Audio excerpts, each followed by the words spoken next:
think there's arrows down in the bottom left to get to the next slide. Perfect. Thank you, Tyler. Okay, so just want to introduce myself. Josh Anderson. I'm your business banker here at Ideal Credit Union, business partner for all businesses, big and small. My goal is to be your go-to, and I want to be there as your business grows and see you through all the challenges and successes that you have throughout your business. With that being said, Ideal Credit Union, we here at Ideal Credit Union, we offer multitude of different types of lending, anything from credit cards to what we're discussing today, real estate.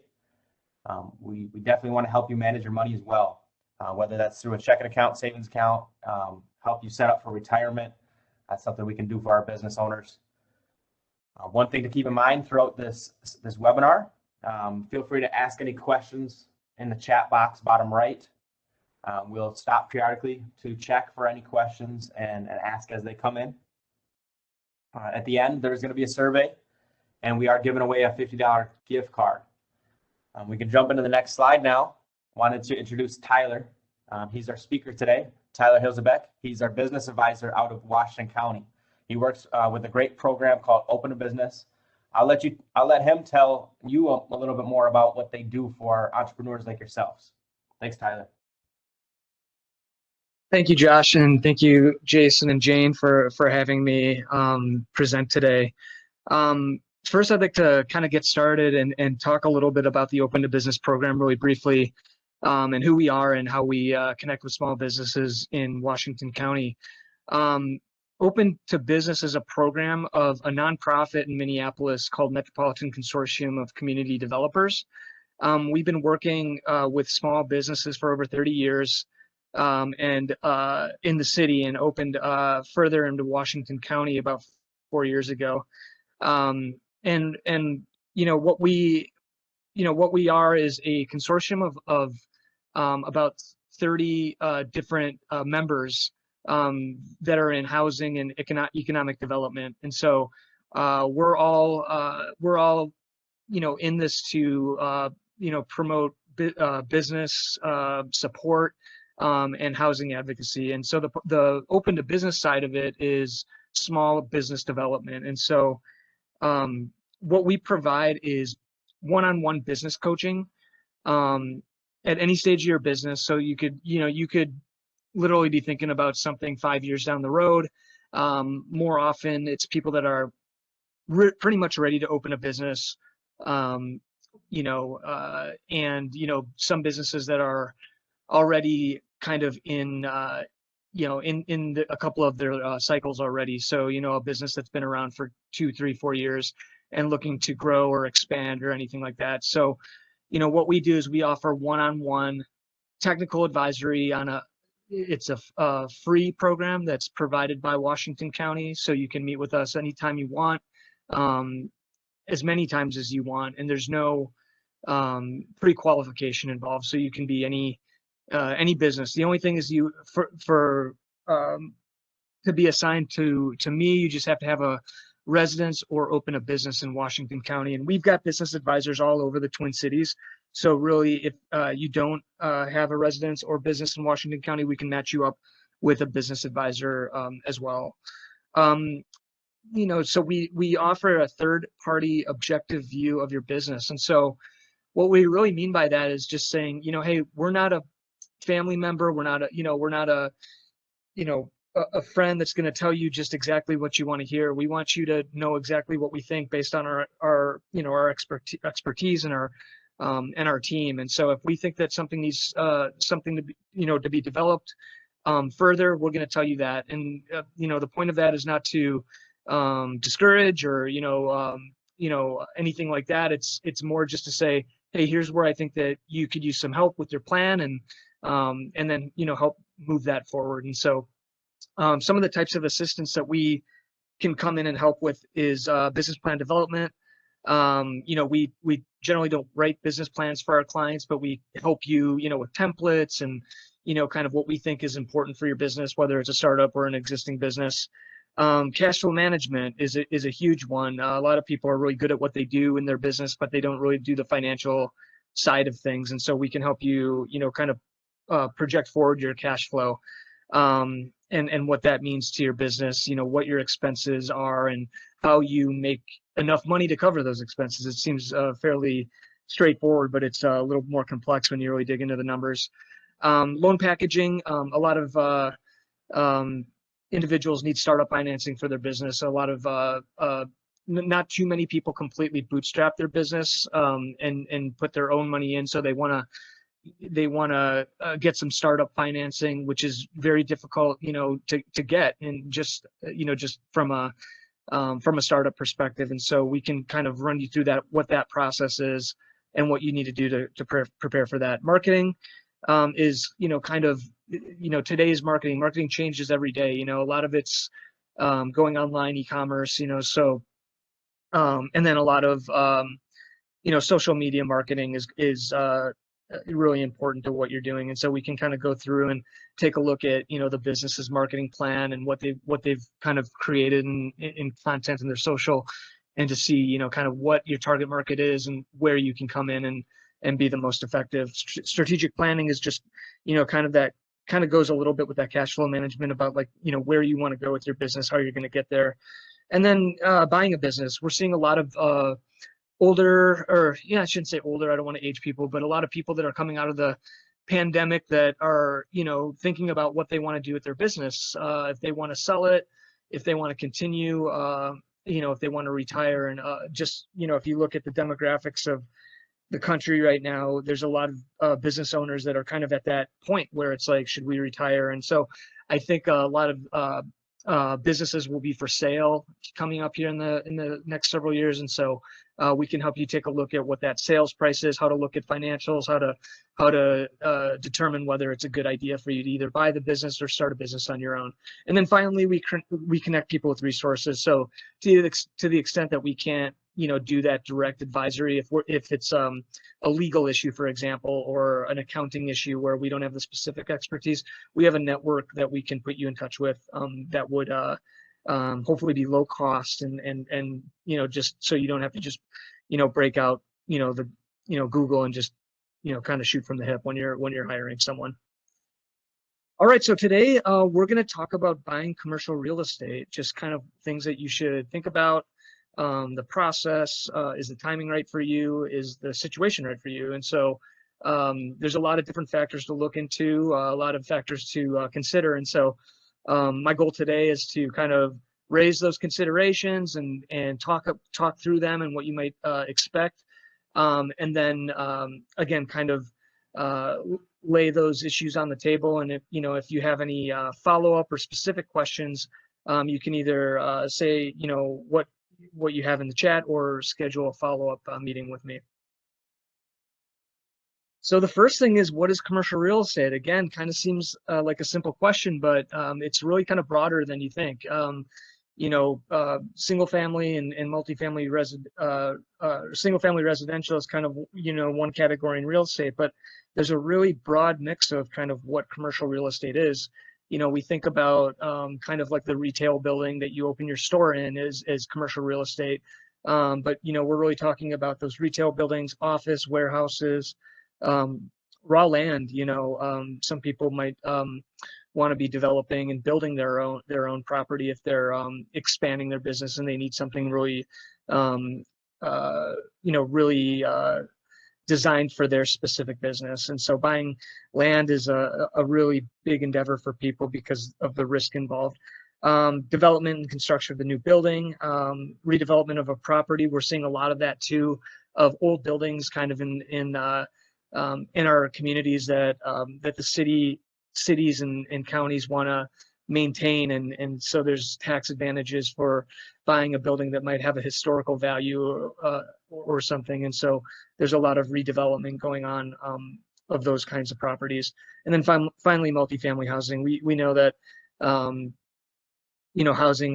costs are a huge challenge in our current environment. And so multifamily housing, we have a really big interest in affordable housing, and so that's also under the umbrella of commercial real estate.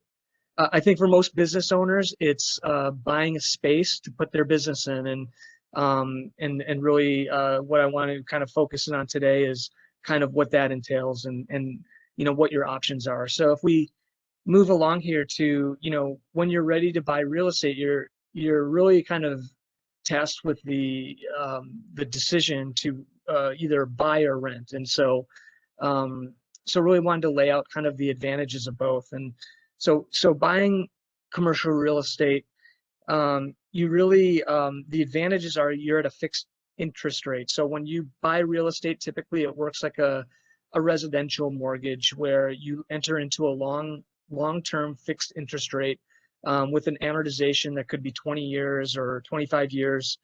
There might be a balloon payment at 10 years or something like that. But really what you're doing is really locking into a favorable interest rate environment right now. As we all know that interest rates are really historically low. We think there's possibility that they stay low for the near and moderate term future. And so it gives you kind of like a certainty of kind of what your expenses are going to be going forward. The landlord can't raise your interest rate on a commercial mortgage. Tax breaks. There's mortgage interest that you can write down, much like you can with a residential mortgage. There's depreciation and other non-cash expenses that you can expense that really helps you with your tax basis. And so there's some tax breaks that are involved. Controlling the property. If you want to add something to your property, you don't have to go through the landlord. It's yours. You might have to go through the city if you're actually changing, the plumbing or the electrical, if you're adding a hood or something like that, if you're a restaurant. But you've got the control. You don't have to answer to your landlord. And so that control, the flexibility too, that kind of goes with control is, if you open a certain business and you down the road, move out of the property, it doesn't necessarily need to be the same business. And so you can kind of design your property to fit, kind of a multitude of needs. And so you have some flexibility within your building. And then branding finally is people will recognize your building and understand that it's not just your business, but that's the building that your business is in. We look at, like US Bank Stadium, for example, it's Vikings, people understand that as the Vikings home, and so it's really kind of a branding thing. That's a really extreme example, but with your business, I think we all have our favorite restaurants and, coffee shops and things like that. And when you think about them, you think about the actual location and that's all part of the brand that you're going in on. And then some advantages to leasing, we think that if everything's lined up, it's really a good idea to own your real estate. But really, if you're not ready to buy yet, you might be in a position in your business where you haven't tested your concept yet. You want to put a little bit of background work in before you take the plunge into buying real estate, which is an enormous responsibility. It could be less risky, depending on how you structure your lease.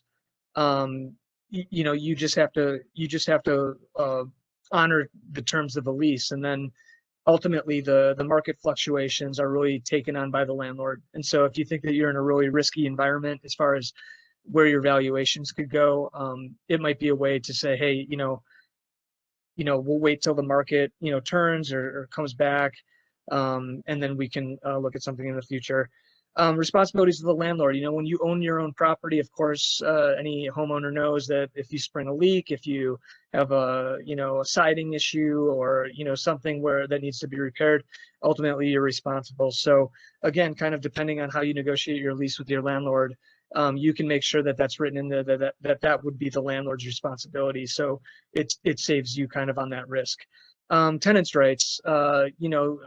This is something I won't get too far into. This is more of a legal issue, which we can share literature on. But I think tenants have more rights than they really understand. And so that could be just kind of what I was saying before. If there's an issue that the landlord needs to take care of, they're required to. They need to make sure that the space that you're renting out is everything that they represent in the lease.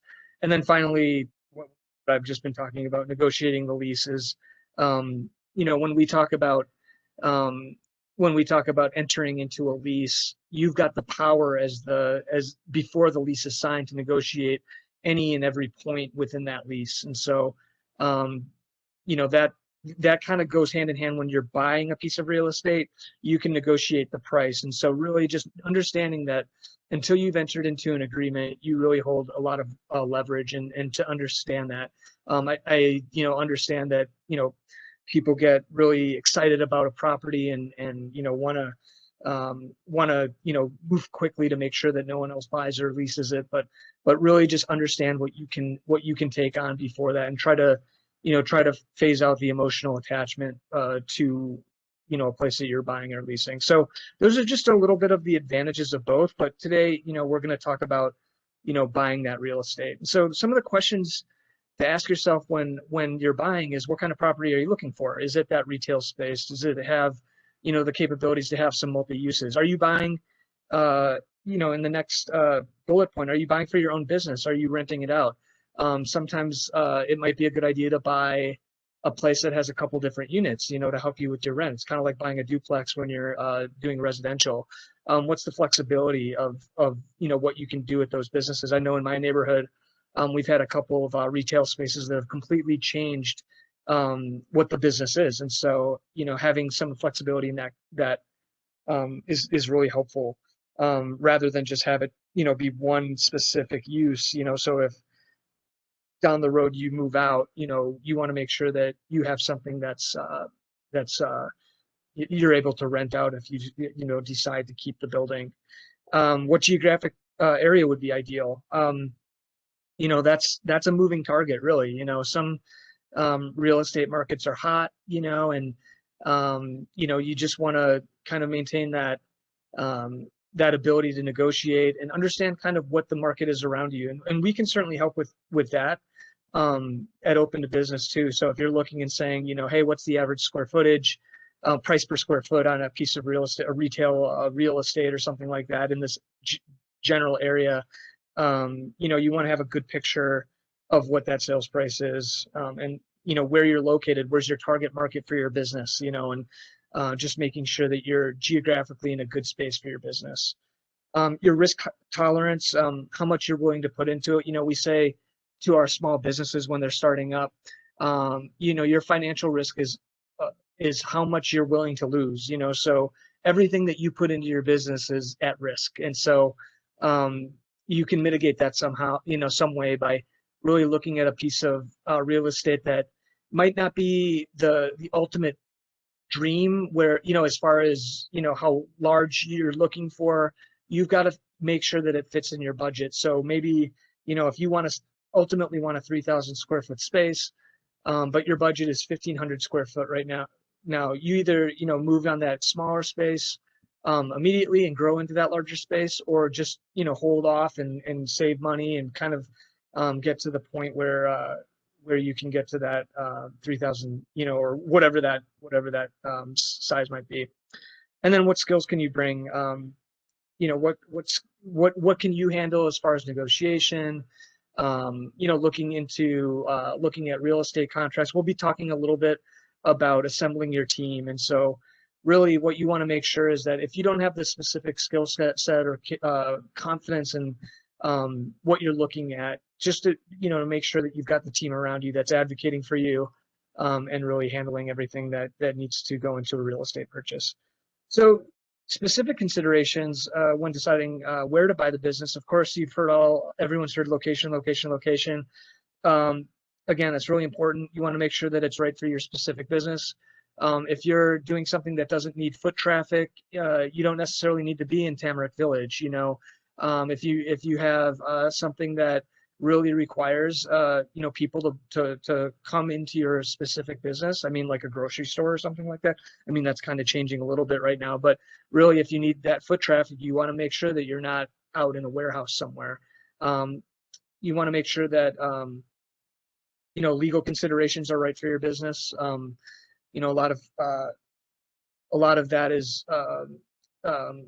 understood by going to your specific city's website and looking at a zoning map and making sure that the use of what your property is. So if it's zoned for commercial and it complies with what you want to do, then you're in good shape. But if it's not, it might, be challenging to change and get either a conditional use permit or a full-on zoning change. There's a whole bunch that goes into that, and you really want to know that before you enter into purchasing real estate.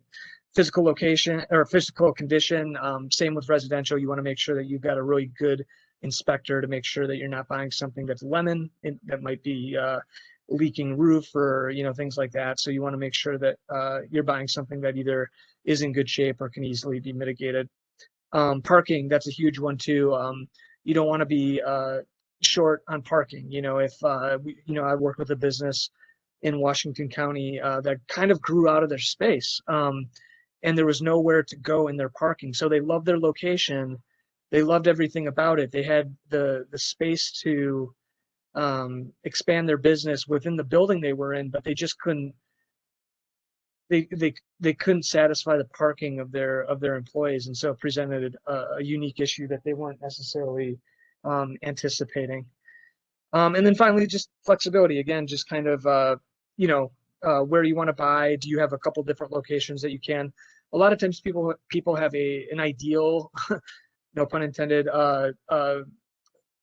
area that they want to buy in, but they end up going somewhere else that they may not have anticipated. And so just kind of keeping an open mind to know kind of like what areas that might be good for you. So moving forward,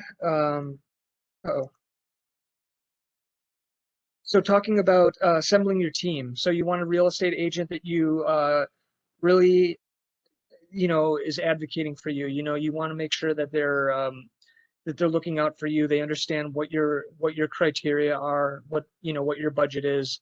Again, it sounds elementary, but everyone's had good agents and ones where we think could be spending a little bit more time with us. So really be picky and make sure that the person that you work with has good synergy with you as well.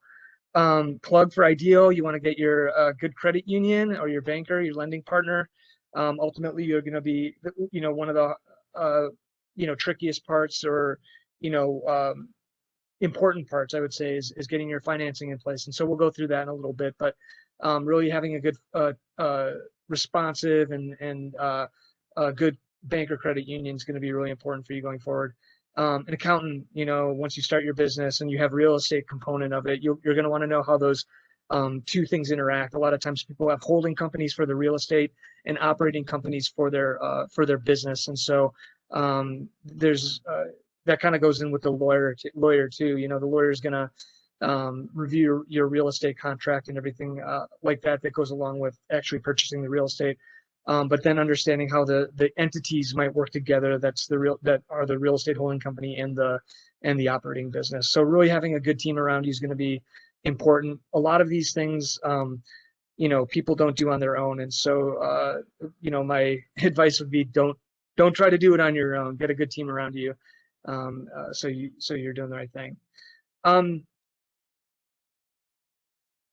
I just want to say too, if there are any questions, just post them in the chat. I can stop at any time and kind of, handle any questions that you hear on the presentation or anything that just comes up that you want to touch on. So, so now that you're ready to buy, some of the initial things that I think that buyers really should know going into purchasing real estate are really important front end things. So you understand kind of what it looks like, so you don't waste a lot of time getting hooked on the idea of a project where you don't know kind of what's going to go into it. So these are kind of some big ticket items that I think are important to know.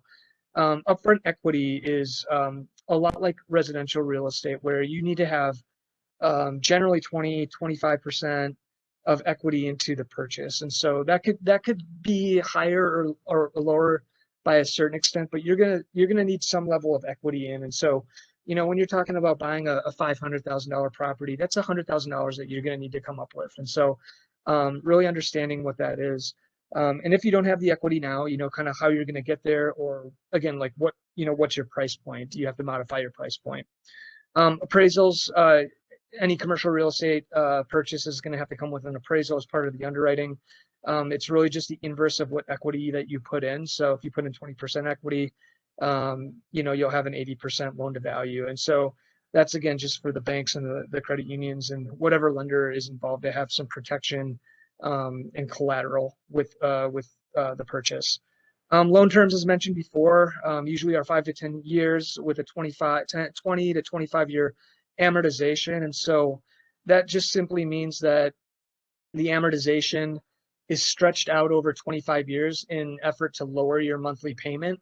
But then after about 10 years, there's what we call a balloon. And so that's just meaning that the loan is up. And so after 10 years, though, hopefully the idea is that, you've made it 10 years, the business is doing well. And at that point, you've paid down the loan, the original loan, so much that it should be pretty easy to refinance the loan. But stretching out the amortization really helps you control your cash flow.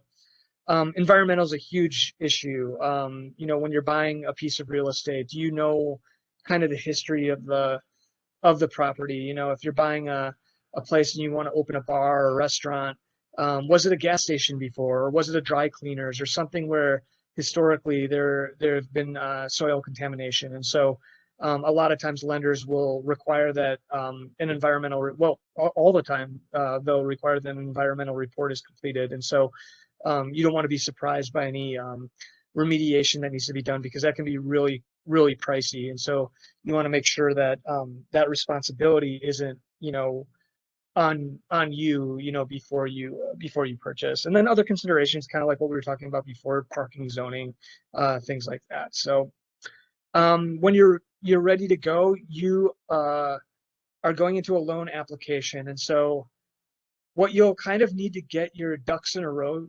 to get ready to apply for a loan. You found a piece of real estate you like. You found a lender that you want to work with. Some of the things that you'll want to know are, the lender will want to see some sort of proof or, kind of demonstration that you've got the upfront equity. And so don't, get offended when your lender asks you to see a bank statement or something like that. If you're looking at a property that's $500,000 and they say, hey, we want to see some deposit statement that says that you've got $100,000. It's just a way to save time, and make sure that you don't go down this road, without having that equity in place. And so if it's not, directly your equity, maybe you've got investors, that's another way to show that you've got equity in the project.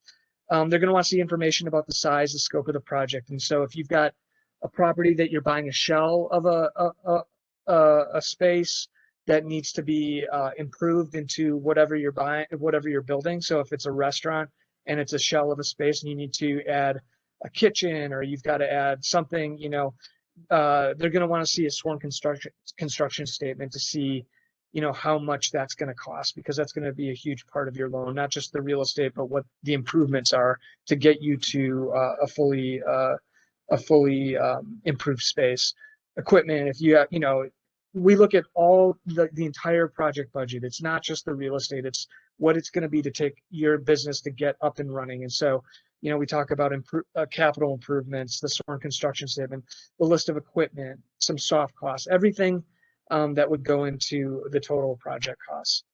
Some of the financial statements that they're going to want to, or financial things that banks are going to want to see: your tax returns, your financial statements of either the business, or if it's a startup, your personal financial statements, your business projections. If it's an existing business, what's the operating history, and how does it relate to moving forward in your new space?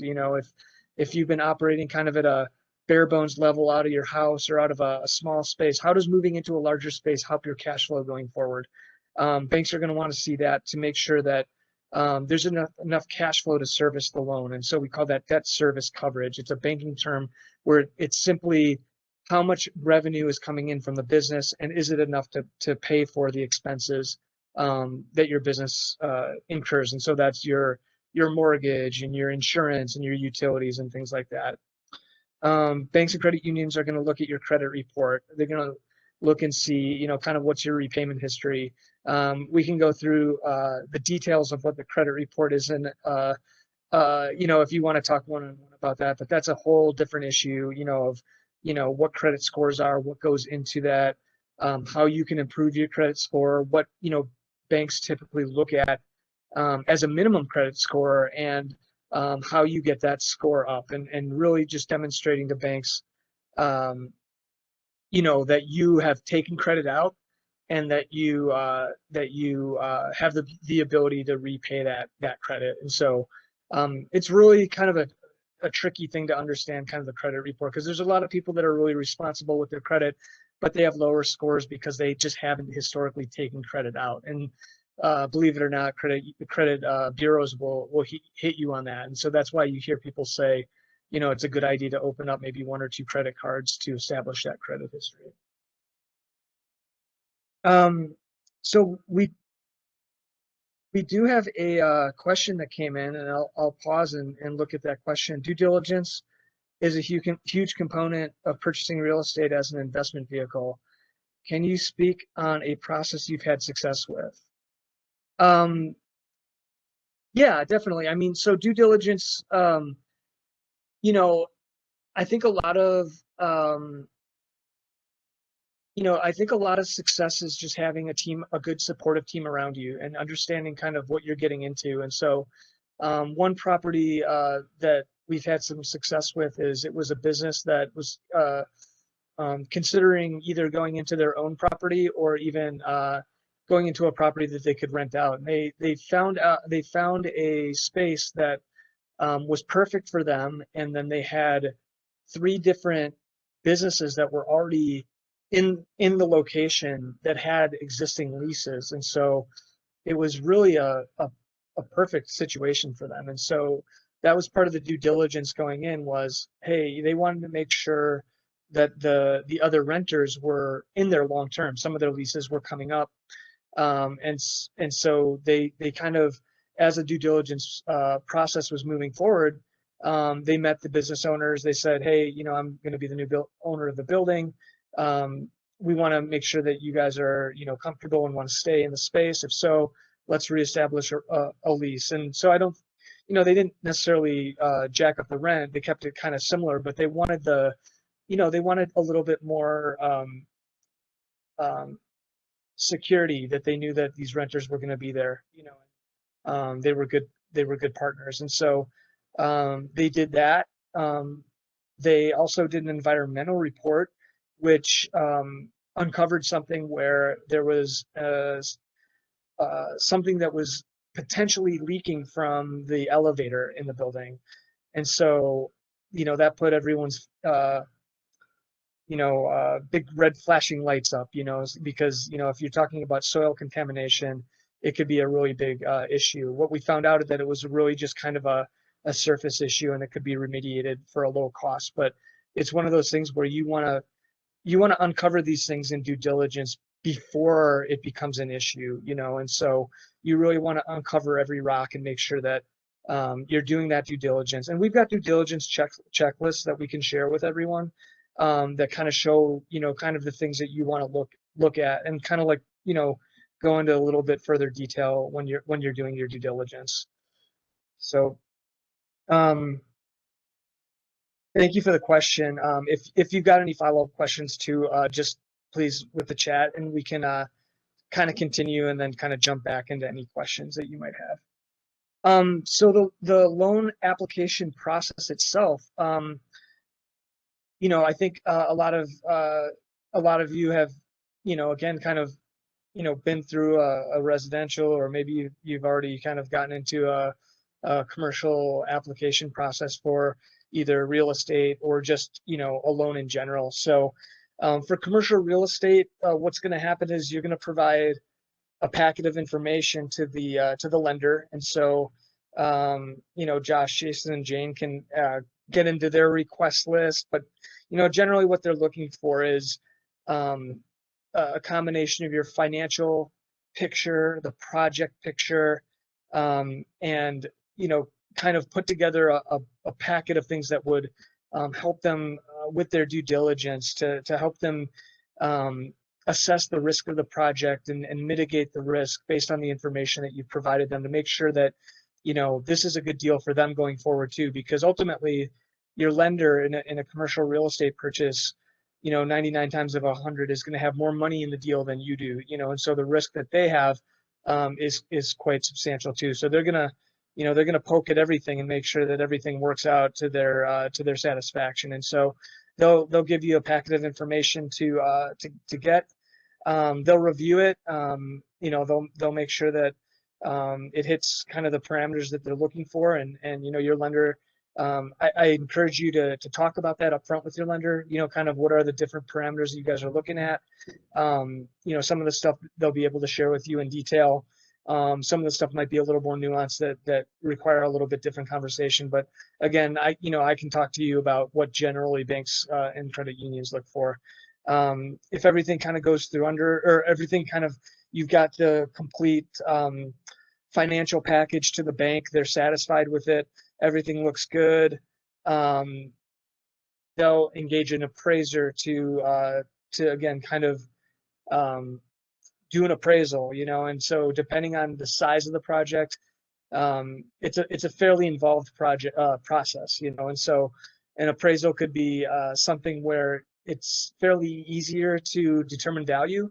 So if it's if it's a retail space and kind of a retail area where there's been a bunch of transactions, you can kind of narrow in on what the price per square foot has been and things like that. But when you're talking about a more nuanced business, so for example, let's say you're opening kind of like a wedding barn or something where it's like, hey, there's not that many of these things out there. Well, the bank or credit union is really going to want to know what the appraiser thinks of the value, because there could be a pretty big fluctuation of what that is. And so the appraiser is a third party. They don't work for the bank. They work as a third party. And so they come back with a value just to make sure that the loan amount coincides with the value that the appraiser assigns, in addition to whatever the agreed upon sales price is. After that, the loan goes through the underwriting process, and so that'll go through the approval process at the bank or credit union. It'll be sent to committee where they'll present the project, and then the loan is hopefully approved. If it's not, again, just be really communicative with your bank or credit union throughout the process. If they're not getting to where they need to be, ask questions. Say why. Everyone's kind of in it together. Everyone wants to see projects move forward. So if they say no, it's not because they don't like you. They don't want to do the deal with you. It's that there's something about the project that's not meeting the minimum standard. And so really understanding that, I think the most constructive way then after that is to, correct that issue or work on that issue. It's really kind of a collaborative process at that point. So some of the red flags for lenders, not providing full project information. Banks and credit unions really want to be sure of what they're getting into. And so going back to some of the project requirements is a sworn construction statement. Bank will almost always ask you to get a sworn construction statement for a insured general contractor to do the work on your project. That's just basically them entering into a contract saying, I will not exceed this amount to improve your space. That gives the bank satisfaction that the loan funds, the project costs won't get out of control.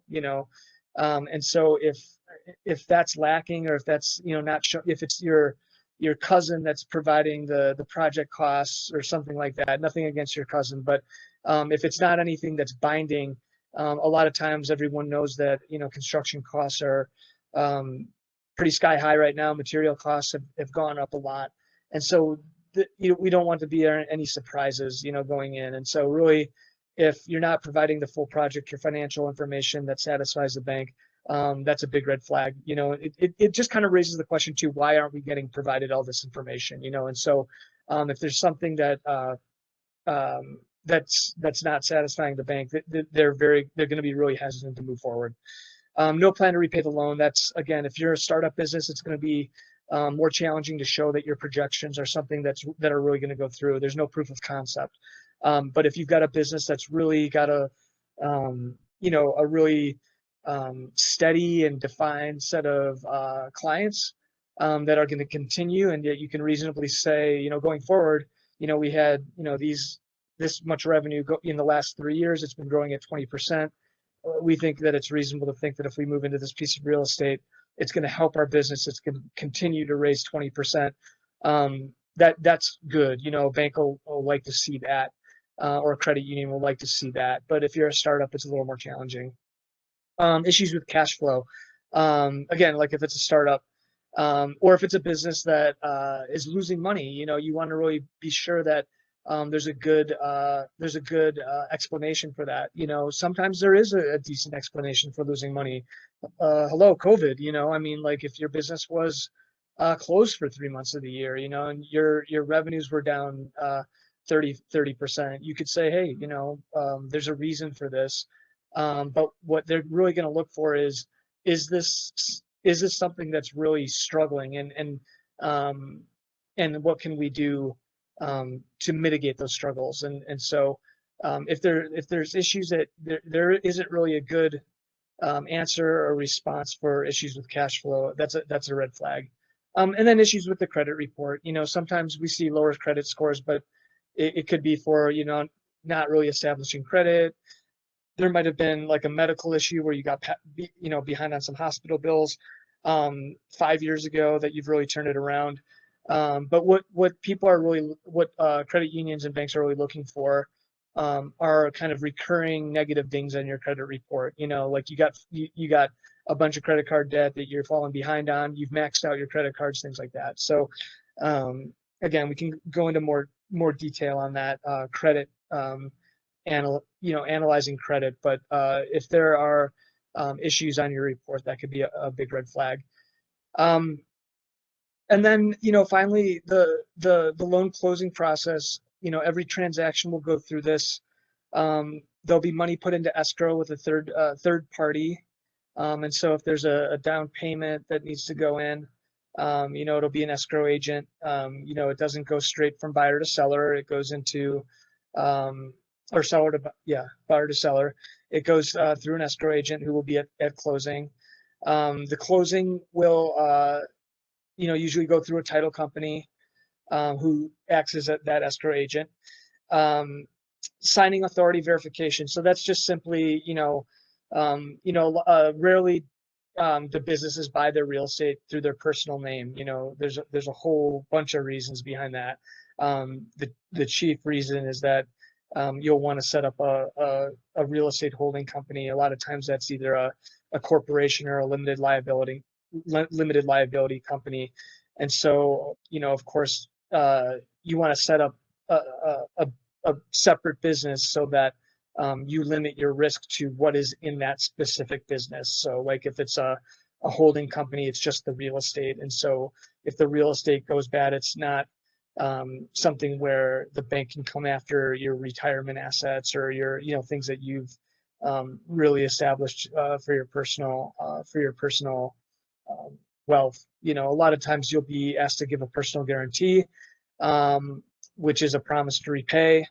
But if there's, any sort of risk or liability, somebody sues you, they can't sue you for your retirement accounts, things like that.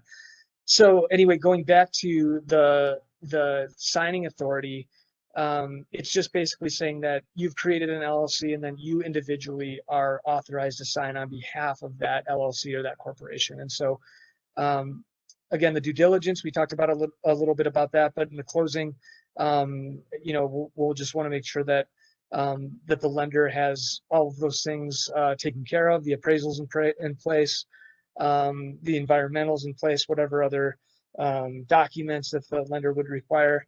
And then the signing and processing will happen at closing as well. Expanding just a little bit, what happens at the closing, the contract's been properly executed, receive the most recent title insurance policy. So you just want to make sure that there's clean title to project. I used to work in special assets for bank, and a lot of the issues that came about when we were trying to sell bank-owned properties was that there wasn't clear title, meaning that there was someone else had claim to the title, or something happened in 1950 that wasn't cleared. You just want to make sure that what you're buying has clear title, and so that's why the title insurance policy is issued.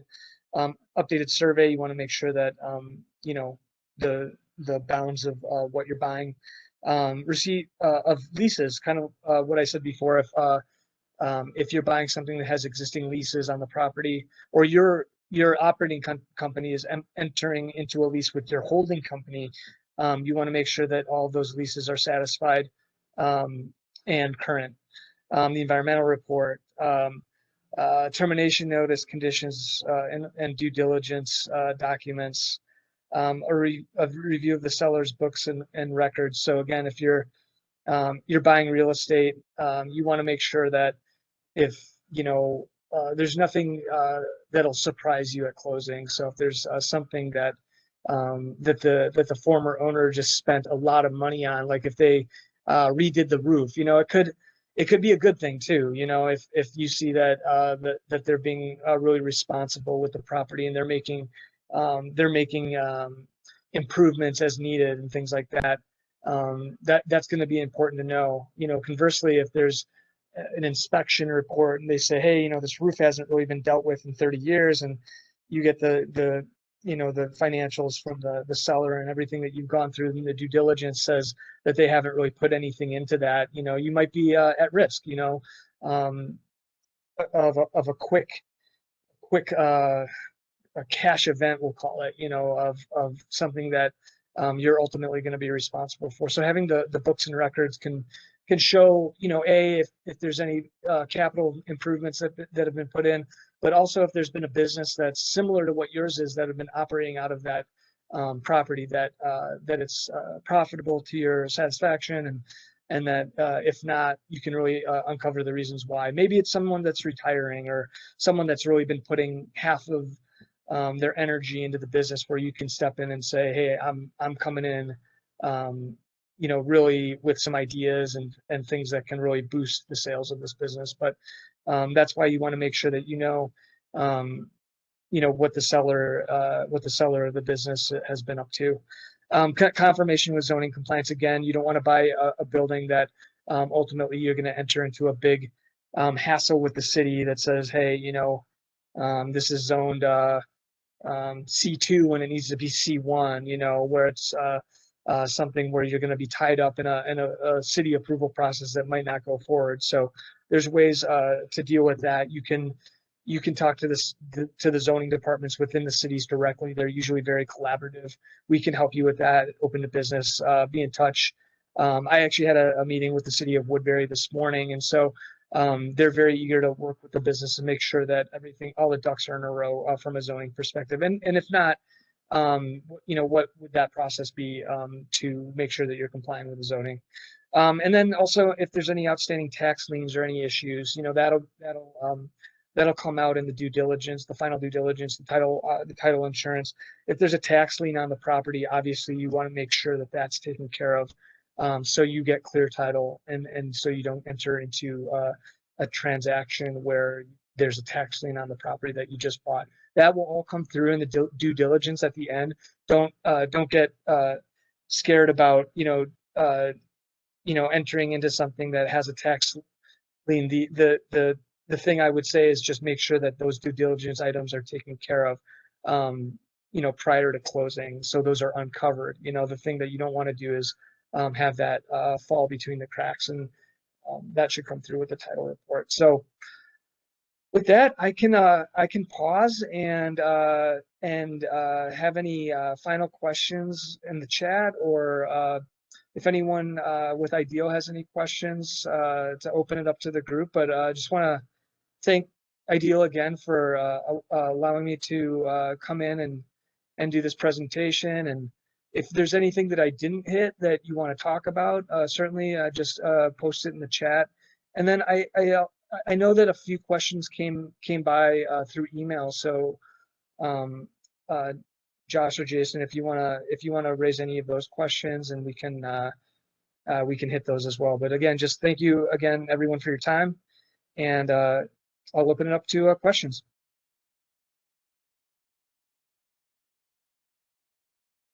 Real quick, appreciate it. Thanks so much, Tyler. Nice job. Very informative. Really good stuff. One question, like you said, there was in the registration portion. When your business is in the early stages, but you truly need a space to test concept, do you recommend renting? Personally, I would, but I wanted to touch base with you on that, Tyler, as well. Yeah, that's a really good question. I think if we want to back up even further, if you've got a product or service that hasn't been tested in the market, I really recommend that you find ways to get it tested even before you rent or own. And so that could be if it's a good, if it's something where you can do it in a pop-up, for example, or you can do it at a county fair, or something, or if it's a service, is it something that you can try to get a couple clients under your belt before you enter into a lease. You want to make sure that even if you're renting doesn't necessarily mean less risk. It just means that you're not, ultimately tied into the ownership of the property. And so I think first and foremost, before anything, you want to prove your concept before you enter into a lease or enter into a real estate transaction. When you feel comfortable about that, gosh, it's yeah. I mean, entering into a lease will allow you to have kind of a maturity term where you can make a decision after that. If you enter into a contract for real estate, I would just really plan for rainy days, and you never want to assume that your business isn't going to make it, but we always think about things in terms of risk. And so if you're entering into a commercial real estate space, what's plan B if something happens, if another COVID happens, an act of God, something that's outside of your control? Is it something that you could reasonably think that you could sell it right away, or rent it to another business that might have a similar use? And so there's a ton of risk involved in that. And so maybe entering into a rental agreement might be something that suits you better. I would say with renting, though, enter into the term that really works for your business.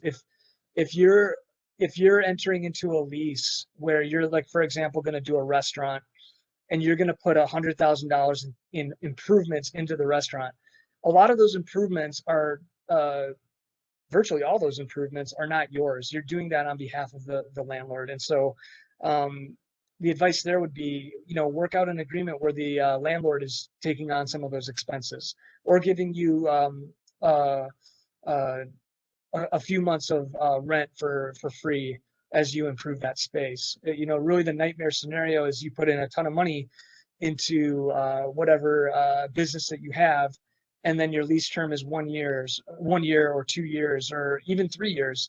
And then the landlord says, thank you very much. And, your rent is going up, or looking at someone else to move into the space. And so if it's something that doesn't need a lot of improvements, and you truly just need a space to kind of open the business, renting could be an option for you. Another option would be rent to own, so that you could enter into a contract where you're renting a space that gives you kind of first crack at buying the property. And so it's just a different way to say, hey, if I move into this space that I'm renting and everything's working out and the location is good and people are kind of recognizing me as being in this particular geography, you could enter into an agreement whereby you could rent it for a couple years, and then you could have a set kind of sales price where it would be a buyer and seller option to move forward with the purchase of the real estate. And so there's a few different options, and there's not one silver bullet, but a lot of it is kind of your specific situation. So we'd be happy to talk through someone's specific situation, when they're entering that decision whether to rent or own. That's a lot of good items to think about. Hadn't thought about it that far into it, so I appreciate it, Tyler. Have a question in regards to Ideal Credit Union specific lending limits. We do have lending limits, and we try to stay below $5 million per aggregate borrower. Obviously, each borrower comes to us as a case-by-case basis. We've closed a few $1 million deals, and we're working on a $2.2 million deal this month. So we have looked at increasing those limits, and we've been able to meet the needs of continued larger business structures. Don't see any other questions at this time, but I do want to thank everybody for taking their lunch hour with us today. And again, thanks so much, Tyler, for your time. Appreciate everybody joining in. Great information. If you have any questions for us, please let us know. Remember to take that survey so you can get entered in for the $50 Amazon gift card, and look for more of these seminars to come. Thanks, everyone.